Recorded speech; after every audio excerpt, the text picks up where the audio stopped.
Welcome to this episode of Exploring the Humanities, Voices from the Hong Kong Polytechnic University. Our podcasts allow us to showcase the exciting and innovative work being done by our colleagues in the humanities, intersecting with fields as varied as aviation, mental and physical health, virtual reality, Gen AI, design, neuroscience. I am Brenya Lopez from the Faculty of Humanities. We are very lucky today to have with us Dr. Niansheng Song, who is professor at the Tsinghua Institute of Advanced Study in Humanities and Social Sciences. So welcome, Dr. Song, and thank you so much for being with us. Thank you for having me. So I hear that you started your career as a journalist.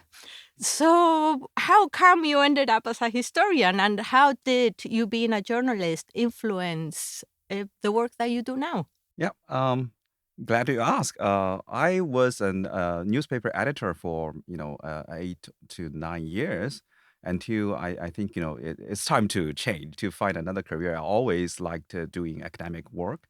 Even as an editor, I had a lot of friends working in the academic field. So yeah, this is the reason I changed my career path. And I think being a journalist and an editor taught me several things that very useful to be an academic, especially a professional historian. One thing is the deadline, right? As a newspaper editor, you know the importance of deadline. So you keep the deadlines and always complete your writing in time. That's very, very important. Yeah, I would say it's crucial for young scholars. You have to, always keep in mind that every project needs to an end. And it have to be completed in time. A good dissertation is always a completed dissertation. The second is I think journalist writing and historical writing are basically the same. We put the important things first. We elaborate our views, our argument first. And history is not about something just happened in the past. We talk about the past because we have contemporary concerns. We are concerned about contemporary crisis. That's why we use material from the past to explain our anxiety, our concern. So it's sort of like journalist writing. So historical writings always has a problematic. This is a very crucial thing I think I learned from being a journalist. So when you were a journalist, did you focus on any area in particular, or was it Uh, general? I focus on international covering, especially the diplomatic relations between China and other countries. And that's why, I came up with the topic of my first book, which is, related to China's relations with not only Korea, but also Japan and Russia in the late 19th, early 20th century. And if that was the case, I fully understand why you say that the events of the past shape Yeah, the ones now. Yes, yeah, yeah. absolutely. So was there a specific event that made you change paths, or have you been mulling it for a long time? I think the most important thing that made me decided to change my path was in 2003. I covered Iraqi war in several countries in Middle East, including Iraq. Uh, Before, as a young journalist, we always look forward, someday the journalism in mainland maybe follow the model of CNN, BBC, those Western media. But in 2003, what I saw in the battlefield was is the very delicate manipulation of news coverage, and the model is no longer there. So I think this is not what I want. What later we found out that all the lies and distortion of the news that made by the Western media, and that's a pretty big shock for a young journalist like me. So I think I may change my path and go to maybe history or political science. Yeah. After the war in Iraq, did you continue as a journalist, or was that the end of your journalist work? I continued work for one more year. During that period, I was sent to the China-North Korean border because in 2004, if you still remember, the news came out that North Korea is testing its nuclear weapon. So I was sent there to try to find some story about how these events impact the local lives. Tell us more about the outcomes from that trip. One of the most interesting things I discovered is I visit this very small town called Jian. At the time, the local leaders in Jian told me that China is preparing as a very important historical relic called Kokoryo. A relic is very old Asian kingdom to be nominated as the UNESCO World Heritage, Cultural Heritage, the next year.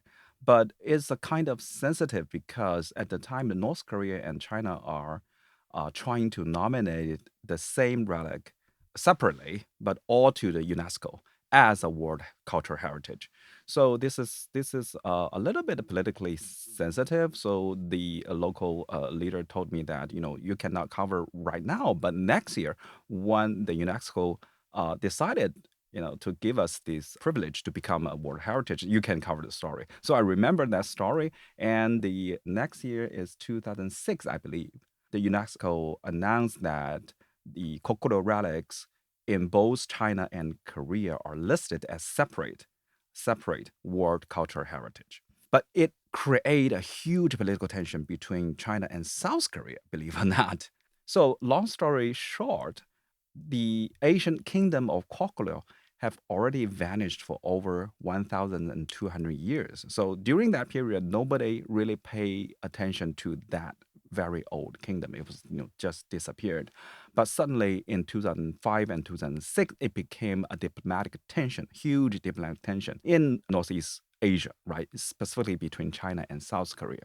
So my academic thinking started with this question and puzzle. Why very old kingdom that nobody paid attention to for over 1,000 years suddenly became a contemporary diplomatic issue? That I think is the starting point of my academic career. And what was the answer?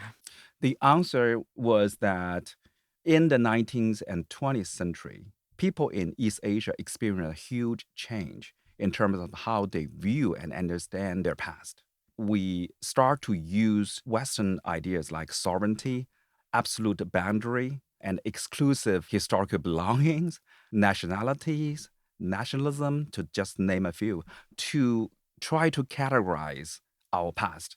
That create huge tension and confusion to understand our shared common past. And that become endless sort of disputes between nowadays East Asia countries, specifically between China, Korea, and Japan. You just mentioned that these ideas, nationalism and so on, Mm. that they actually, we begin to hear about them in the 19th century. Mhm. So, how come it took so long for this specific dispute Mm. to come to light? Why now and not 100 years ago? It was precisely because at that time the UNESCO decided to create these ideas of world cultural heritage. It was essentially a very good thing, right? To try to encourage a nation state to preserve their heritage.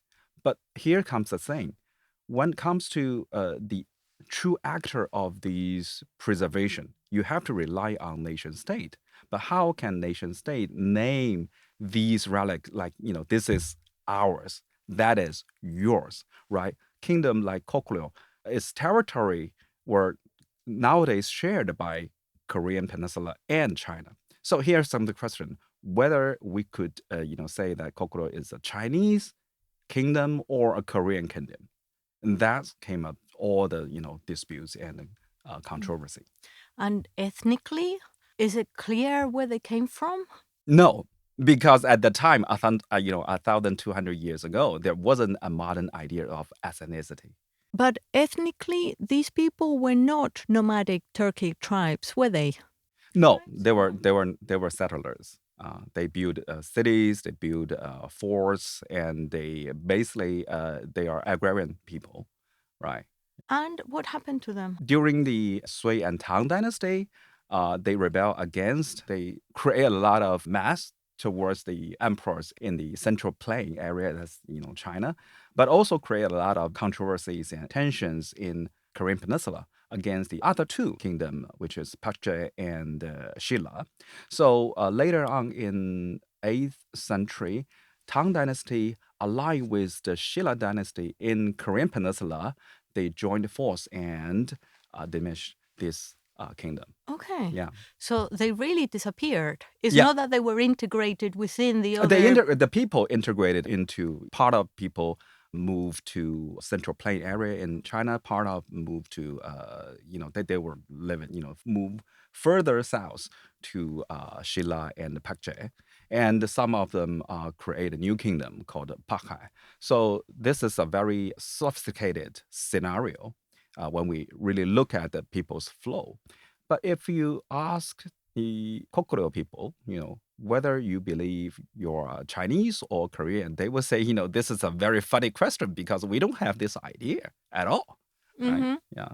Is this phenomenon unique to this area and to this group of people, or do we see it elsewhere? Yeah, it's everywhere because nowadays most historians believe that the identity of ethnicity and nation are basically modern creation. It was created first in Europe in the roughly from the 17th, 18th century, but mainly in the 19th century. So these new modern inventions was later imposed onto other places of the world and start with the colonialism and imperialism. Nowadays, all around the world, people start to think about their identity in the terms of ethnicity and nationality. But this is not what happened in history, right? This is a fairly new phenomenon. You have just mentioned the effect of colonialism. Mm, What about colonialism on this part of the world? mm. Because a lot of people don't realize Right, that it also had a right, significant impact. right. So, what can you tell us about that? So, talking about colonialism in East Asia, most of people would think about Western colonialism towards, people in East Asian part. But in Northeast China and Korean Peninsula, the modern colonizers were not mainly Westerners, but Japanese, right? So, Japanese colonialism was a manifestation of the colonialism, European style colonialism in the local situation. Japan learned a lot including the international law, including the linear historiography, right? To say history is like a line, starting from the 5,000 years ago all the way to here, so on and so forth. So in these areas, I mean Northeast China and Korean Peninsula, we have to understand Japanese colonialism, and that's how the historical narrative start to change. My study shows that the Kokoro began merge into the nationalist narrative in both China and Korea, starting from the late 19th, early 20th century, in order to defend against Japanese colonialism. So at the beginning, both the Chinese and Korean scholars didn't really view each other as enemy. So, it was a unifying force in a way. Right. So in a way, that also explains even during the Cold War era, between China and North Korea, there wasn't any issues regarding these Asian relics, right? It was right after the end of the Cold War when the nationalism became the ideology to infuse the empathy of the ideology of socialism and communism. That became a huge issue in the 1990s between China and South Korea. Yeah. Had there been a lot of archaeological research in this area?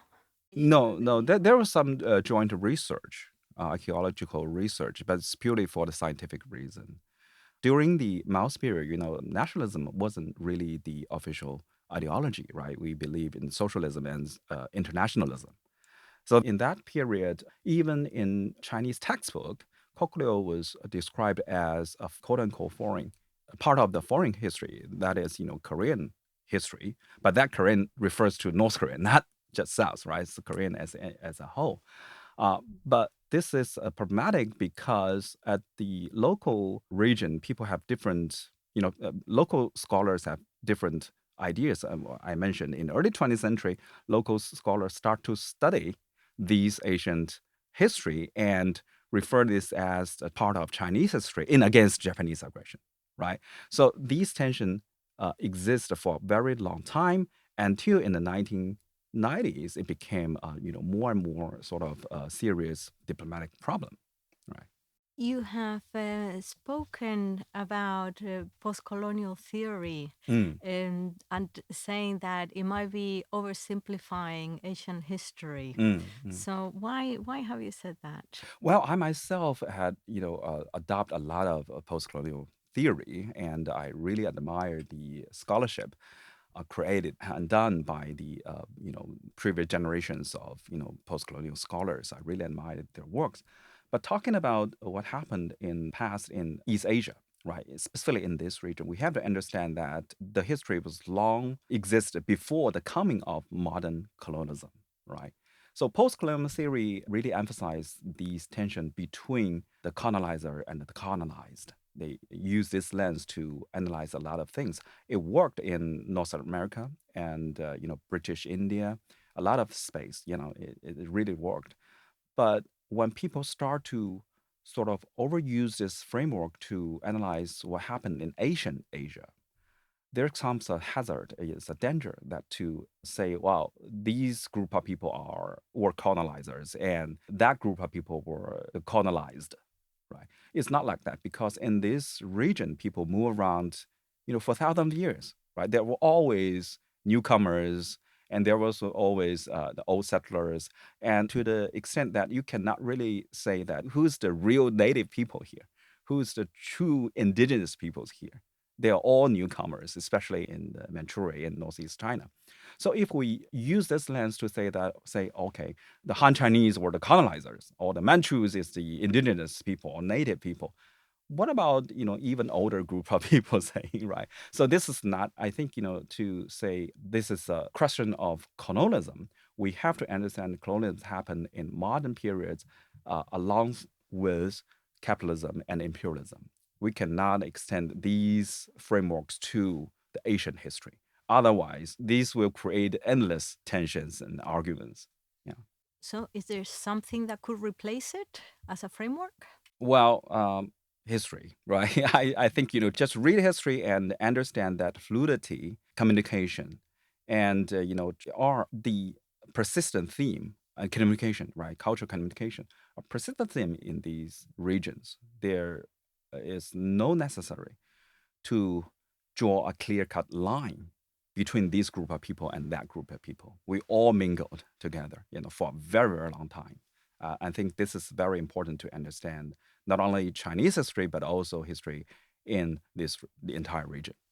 What about Europe? Couldn't you argue the It's same out of yeah, in yeah, Europe? it's the same, right? Even modern nation state regimes were created in Europe. We have to keep in mind that it was created only in the 16, I believe, 78, 79 was the signing of the Westphalia Treaty. Before that, people don't really understand their identity in terms of nation state, right? There was no nation state, so people always mingle together. So I think that's quite important for us to remember. You have also studied maps. Yeah, I know that you have a book, Mapping Asia. Asia, Yeah, which focuses on maps. So yeah. tell us more. How did you get into maps, and what can you tell us about maps? Closely related to my river project because I discovered that the modern surveyor used, sort of different mapping techniques to understand the river, to understand the boundary.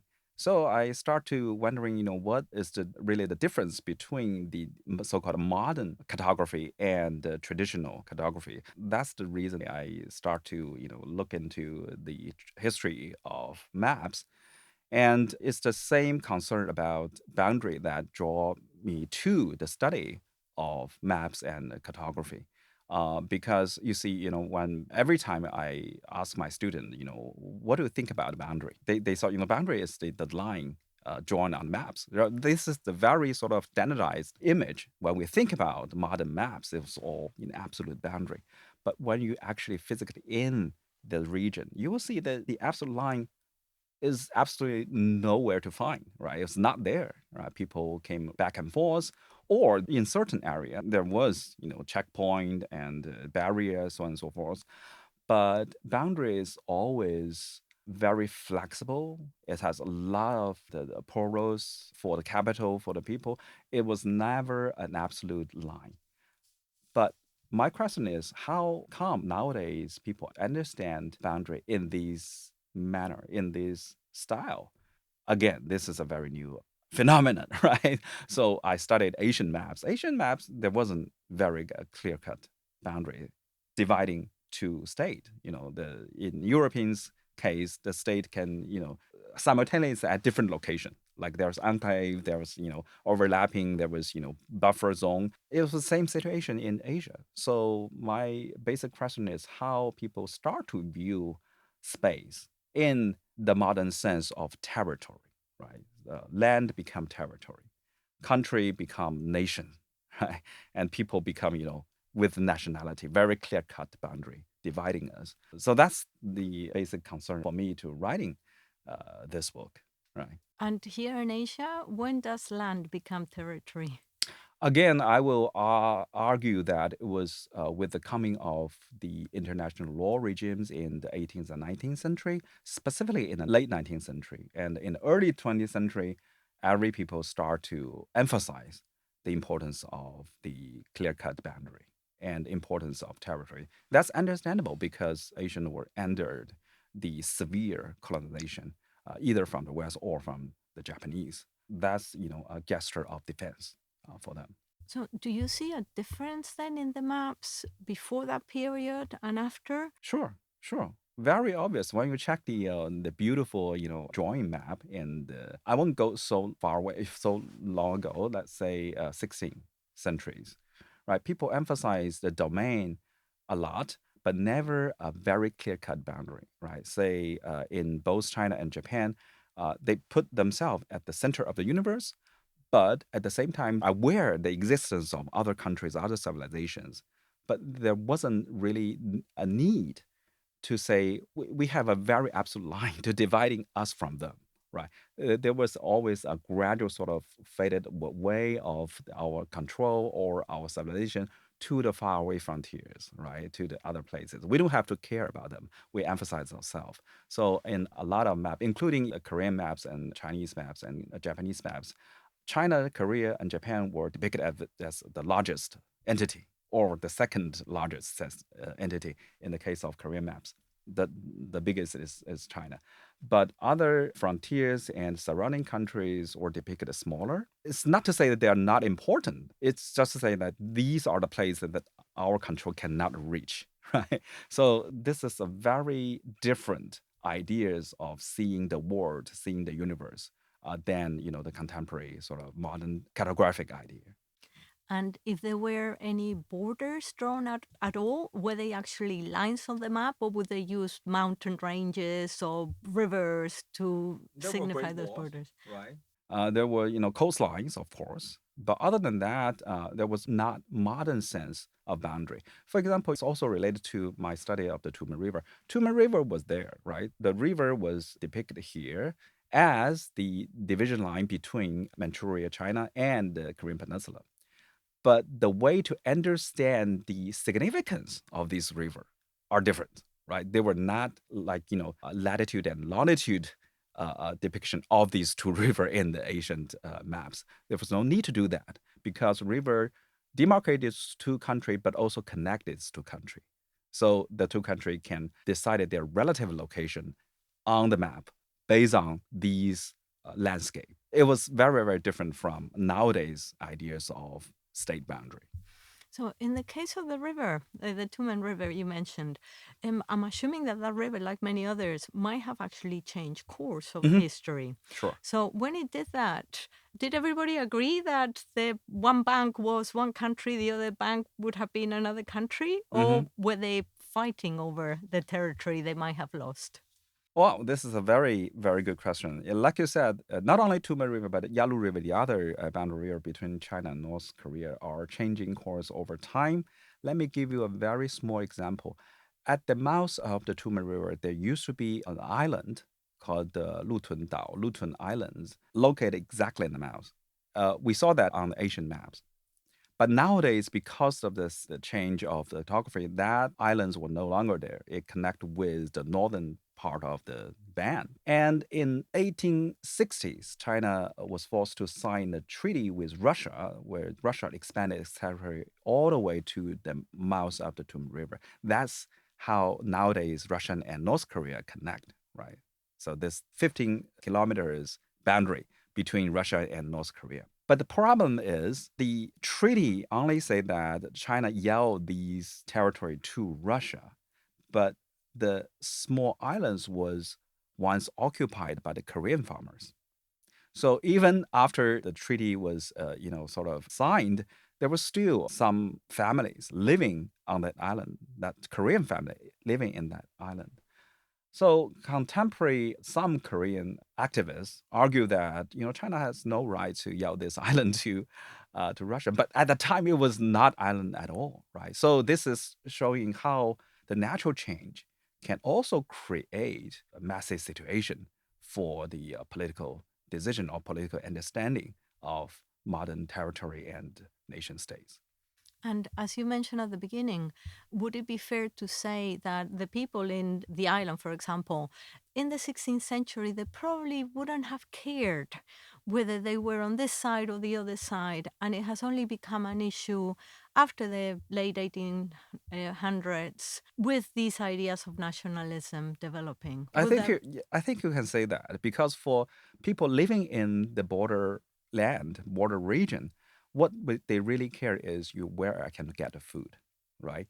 If the other side of the river have abundant, food or I can grab for, then just cross it. So that's why during the Ming and Qing dynasty, the river crossing cases were, you cannot stop, even though the state imposed strict laws to forbid people from crossing the river. But for people living in the region, it was just a very natural choice for them.